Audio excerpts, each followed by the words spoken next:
Assalamualaikum warahmatullahi wabarakatuh. Apa kabar kalian anak-anakku semuanya? Baik, alhamdulillah. Luar biasa. Allahu Akbar. Anak-anakku yang Pak Guru cintai dan Pak Guru banggakan, alhamdulillah pada hari ini kita sudah masuk ke tema 6 pembelajaran subtema 1 pembelajaran 1 dan 2.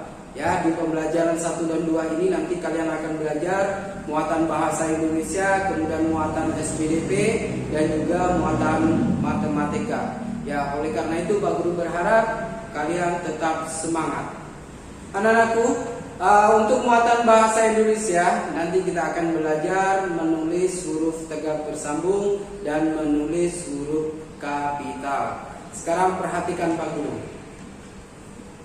Oke, di sini Pak Guru berikan cara menulis huruf tegak bersambung dan huruf kapital. Ya, di sini ada huruf kapitalnya dan ada huruf kecilnya.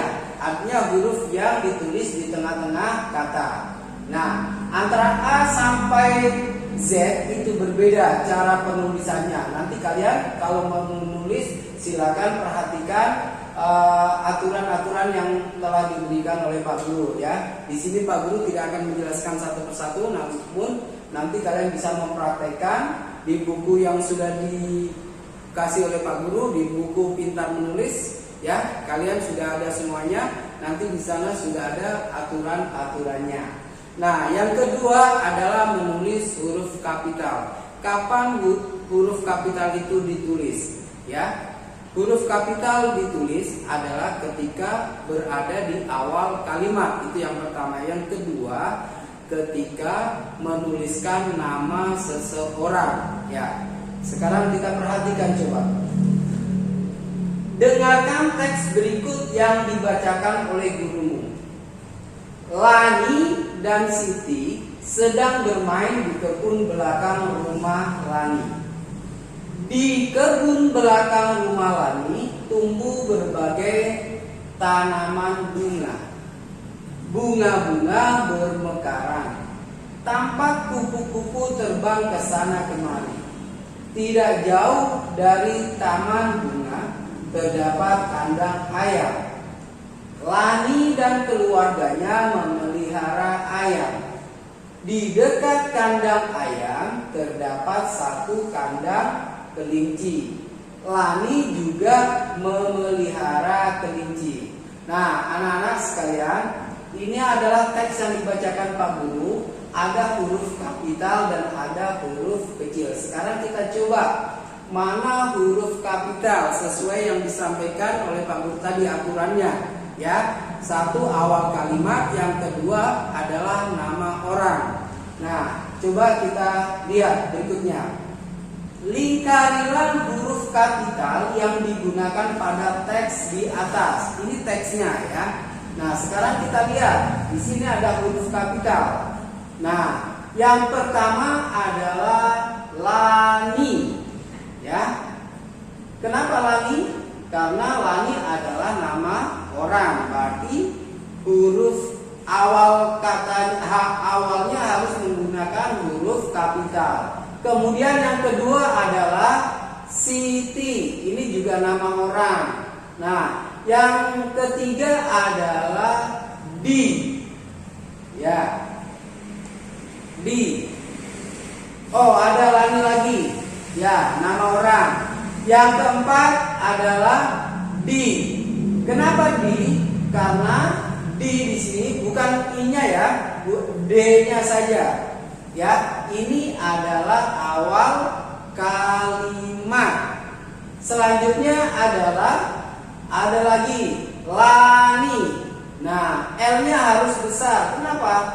Nama orang meskipun dia ada di tengah-tengah kalimat, dia harus ditulis dengan huruf kapital. Selanjutnya bunga, B-nya harus ditulis dengan kapital karena awal kalimat.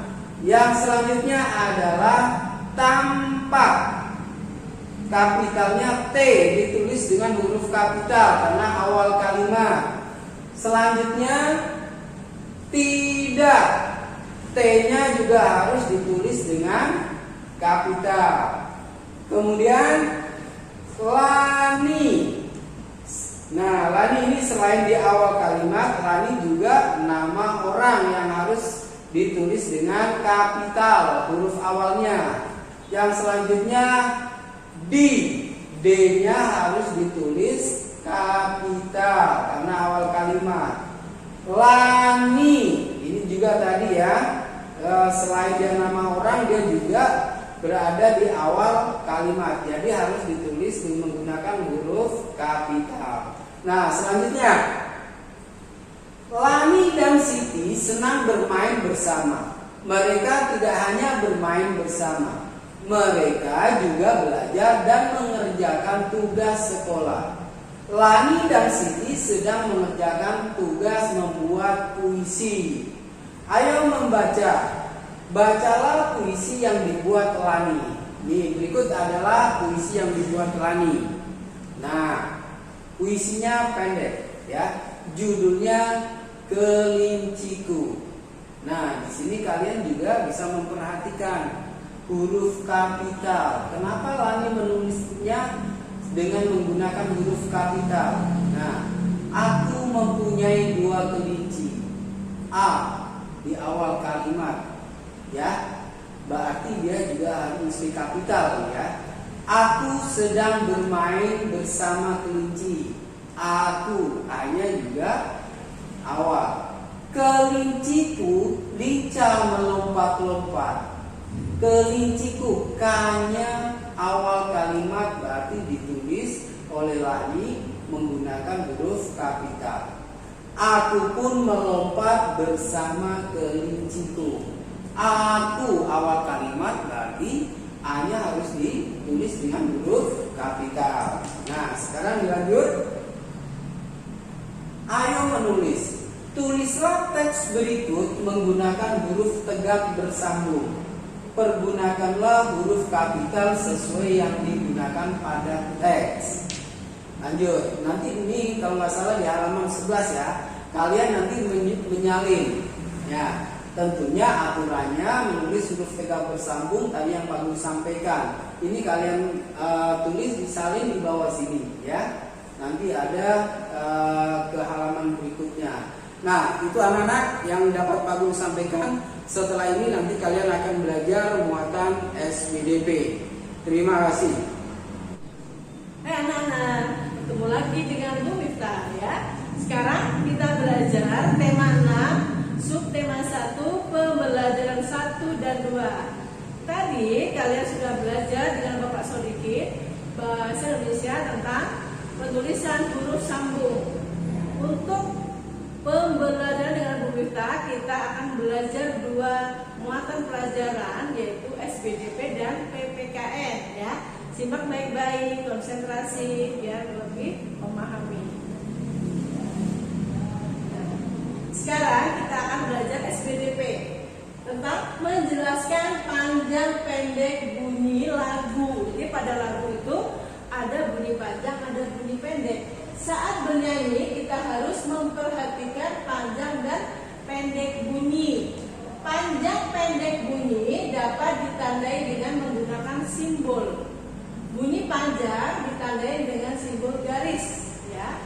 Bunyi pendek ditandai dengan titik. Nah, ini Lani sedang apa ya? Lani sedang memberikan makanan pada ayam peliharaannya. Loh, hubungannya apa? Kita hari ini akan belajar lagu baru, yaitu lagu judulnya Ayamku. Ya, jadi temanya tentang ayam.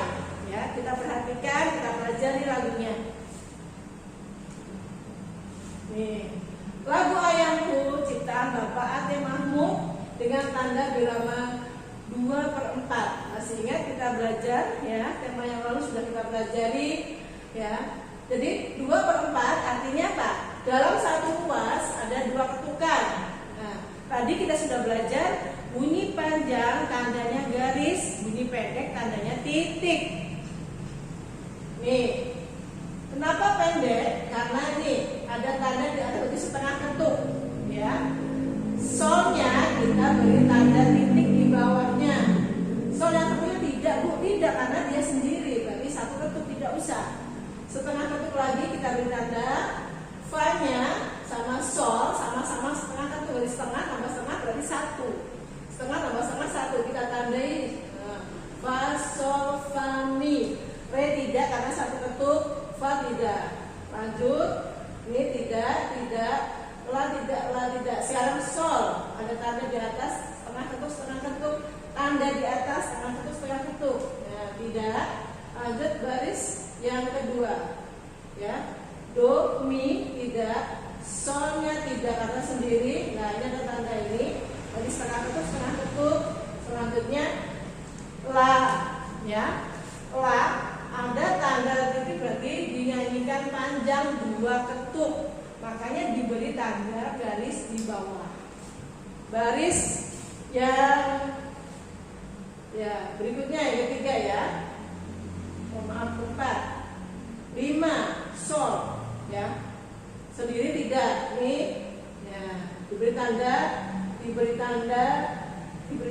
Ingat nol apa artinya? Ya, istirahat sejenak. Ya, atau berhenti sejenak. Fa, ini ada tandanya, maka diberi tanda titik. Do, 2 ketuk karena ada tanda titik di belakang, maka kita beri garis bawah. Paham? Ya. Sekarang kita nyanyi yuk. Kita belajar lagu Ayamku ya dengan memperhatikan nada panjang pendeknya. Yuk kita bernyanyi bersama.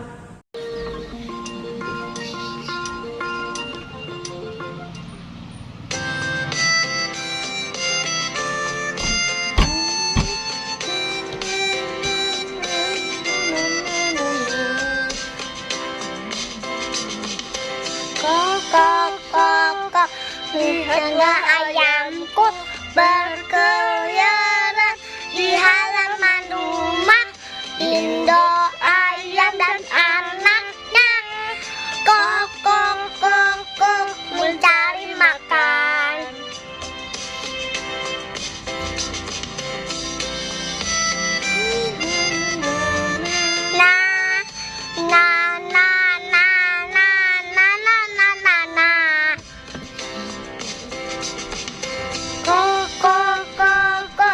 Lihatlah ayamku berkeliaran di halaman rumah. Induk ayam dan anaknya kok mencari makan.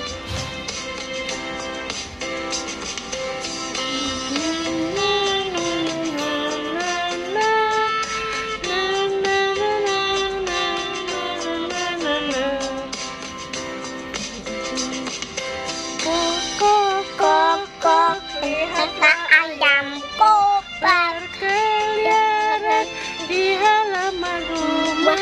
Induk ayam dan anaknya kok mencari makan.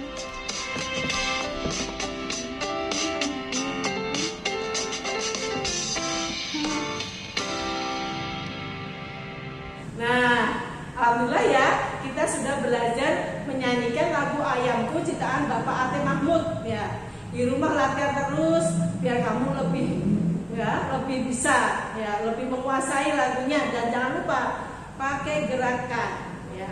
Jangan nyanyi tapi diam saja, kurang menarik. Jadi harus pakai gerakan, namanya gerak dan lagu. Anak-anak, hari ini selain belajar SPDP dan BPK, kita juga belajar PPKN. Nah, kita ingin tahu apa sih yang kita pelajari dalam PPKN. Nah, kita lihat. Kita belajar aturan di sekolah. Kelas 1 sudah belajar, kita ulang lagi kelas 2 dan tentu lebih paham ya. Aturan adalah segala sesuatu yang harus dipatuhi dan dilaksanakan, dikerjakan. Nah, aturan disebut juga tata tertib. Kita harus mematuhi aturan dimanapun kita berada, baik di rumah, di sekolah, di lingkungan masyarakat, di tempat umum, pasti ada aturannya dan wajib apa tadi? Dilaksanakan ya, dipatuhi dan dilaksanakan. Aturan di sekolah wajib dipatuhi oleh seluruh warga sekolah. Jadi semua yang ada di sekolah wajib, mulai dari kepala sekolah, guru, pegawai, bu kantin, ya, murid, orang tua yang di sekolah juga wajib mematuhi aturan yang ada di sekolah.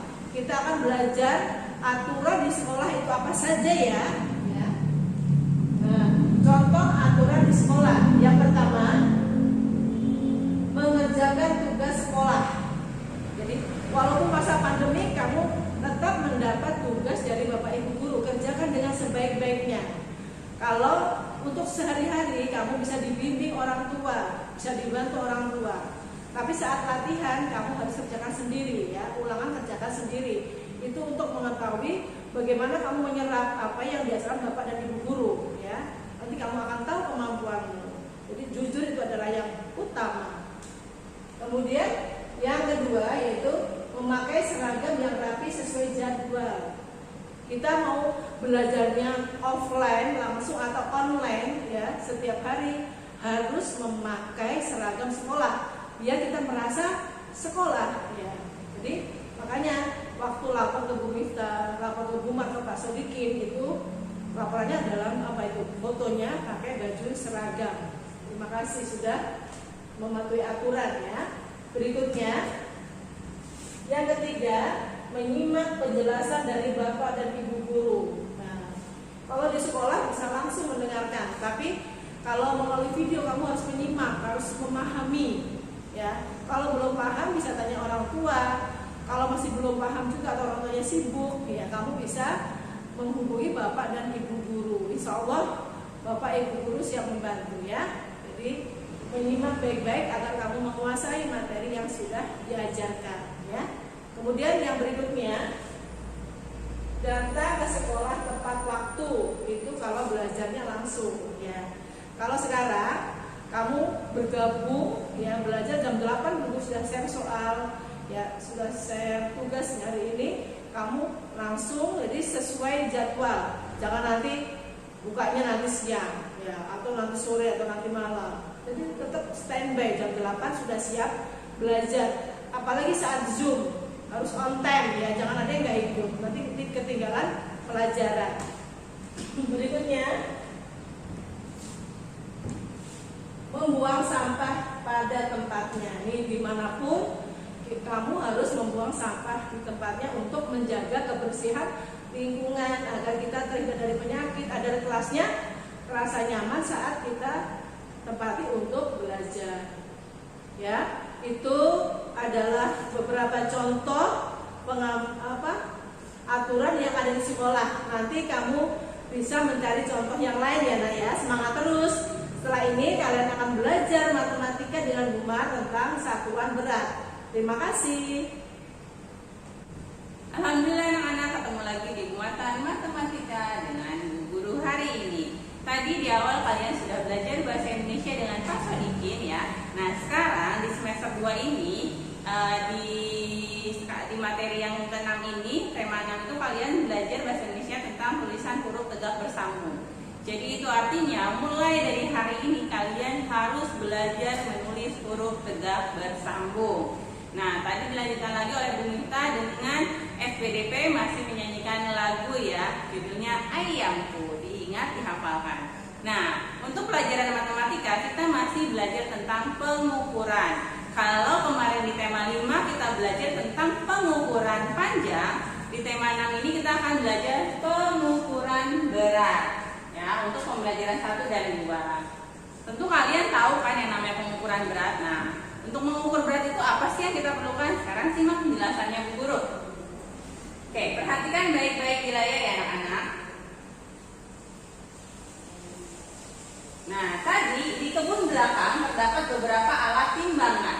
Alat tersebut digunakan untuk menimbang telur ayam dan daging ayam ya. Tadi Lani memelihara ayam kan. Nah, telur dan dagingnya itu bisa dimanfaatkan oleh kita. Nah, bisa dijual, bisa dimakan. Nah, sebelum dijual biasanya bisa ditimbang dulu. Untuk mengetahui berat sebuah benda, kita menggunakan timbangan.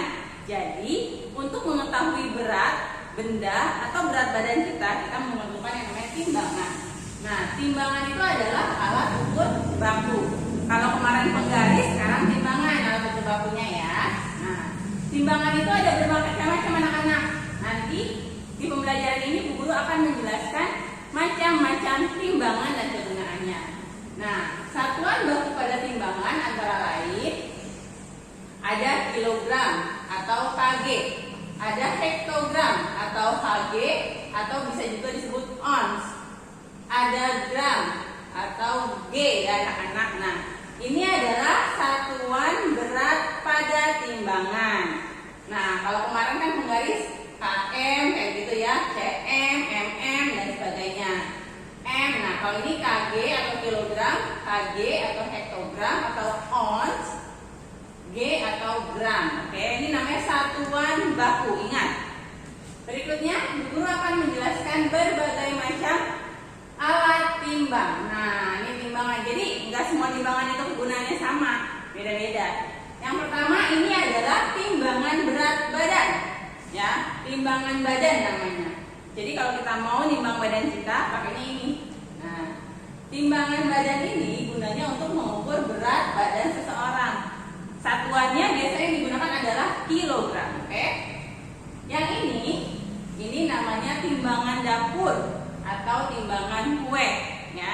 Biasanya ada di dapur rumah kita atau kalau orang tua mau bikin kue, ada nih ya, mengukur berat bahan kue, misalnya tepung, gula, mentega dan sebagainya. Yang ini namanya timbangan bebek, ya. Ini biasanya ada di pasar. Dia punya anak timbangan nih, ukurannya beda-beda. Nah, ini untuk mengukur bahan-bahan biasanya seperti telur, ayam, daging, ya, dan lain-lain. Tapi biasanya ini adanya di pasar tradisional, ya anak-anak.